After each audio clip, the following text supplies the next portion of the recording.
नीचे ही रखिएगा। धमनी, सिरा और कोशिका में अंतर बताएं। तो ज़्यादातर धमनी और सिरा में अंतर आता है। चलिए, धमनी और सिरा, इनकी दीवारें तन्य, मोटी और पेशी युक्त होती हैं। सिरा का, इनकी दीवारें पतली, रेशेदार तथा तन्य होती हैं। इनकी दीवार अंदर की तरफ गुहिका छोटी होती है, इनकी गुहिका बड़ी होती है। इनमें कपाट नहीं होते हैं, इनमें कपाट होते हैं। इनमें रुधिर दाब के साथ बहता है, रुधिर बिना झटके के साथ बहता है। ये धमनी और सिरा। और कोशिका सिरा भी अंतर आएगा। तो देखिए यहाँ पे दिया हुआ है, आप लिख सकते हैं। कोशिका सिरा में अंतर आ सकता है, धमनी और कोशिका में अंतर आ सकता है। ये एग्जाम में आ चुका है, इसलिए बहुत ही इम्पोर्टेंट है, BVI है। इसके बाद है पौधे पादप में भोजन स्थानांतरण कैसे होता है। पादपों में जटिल संवहन उत्तक फ्लोएम द्वारा भोजन का स्थानांतरण होता है कि भोजन तथा अन्य पदार्थों का स्थानांतरण संलग्न सखी कोशिका की सहायता से चालनी नालिका में ऊपरी मुखी एवं उधोमुखी द्वारा दिशाओं में होता है। सुक्रोज के रूप में भोजन ATP से ऊर्जा लेकर स्थानांतरित होता है। मतलब इसके बाद है पौधे में गैसों का आदान प्रदान कैसे होता है। पौधों में गैसों का आदान प्रदान उनकी पत्तियों में उपस्थित रंध्रों के द्वारा होता है। उनके CO2 एवं O2 का आदान प्रदान विसरण क्रिया के द्वारा होता है, जिसकी दिशा पौधे की आवश्यकता एवं पर्यावरणीय अवस्थाओं पर निर्भर करती है। रक्त के जमने में पट्टिकाणुओं की क्या भूमिका होती है। रक्त पट्टिकाणु सबसे छोटी आकार की रक्त कोशिकाएं हैं। इसमें विषाणु या थ्रोम्बोसाइट्स भी कहते हैं।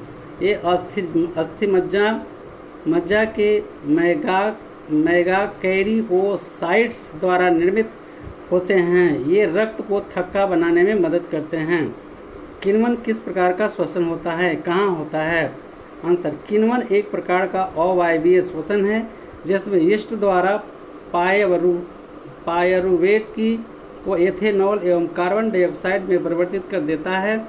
यह अभिक्रिया यीस्ट कोशिकाओं के बाहर स्रावित जाइमेज एंजाइम द्वारा शर्करा के अपघटन के फलस्वरूप संपन्न होता है। रक्त का द्विगुण परिवहन क्या है।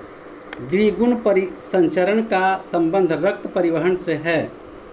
रक्त परिवहन के समय रक्त 2 बार हृदय से गुजरता है। अशुद्ध रक्त दाएं निलय से फेफड़ों में जाता है और शुद्ध रक्त शुद्ध होकर बाएं आलिंद के पास आता है। देखिए इसका फिगर बना हुआ है।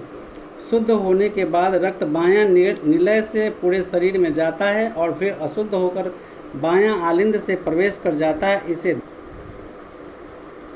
इसे पाल्मोनरी परिसंचरण कहते हैं। शुद्ध होने के बाद रक्त बायां निलय से पूरे शरीर में जाता है और फिर अशुद्ध होकर बायां आलिंद में प्रवेश कर जाता है। इसे दैहिक सिस्टमेटिक परिसंचरण कहते हैं। अब देखिए, बायां आलिंद है, शुद्ध रक्त शरीर में गया, अशुद्ध रक्त दायां आलिंद में आ गया। अगला क्वेश्चन है, सजीवों के 4 लक्षण बताएं। सजीवों में गति होता है, दूसरा पोषण होता है, तीसरा श्वसन होता है, चौथा उत्सर्जन होता है। मछली, मच्छर, केचुआ और मनुष्य के मुख्य श्वसन अंग का नाम। मछली का श्वसन अंग है गिल छिद्र या गिल, मच्छर का वायु नलिकाएं, केचुआ का त्वचा और मनुष्य का फेफड़ा होता है।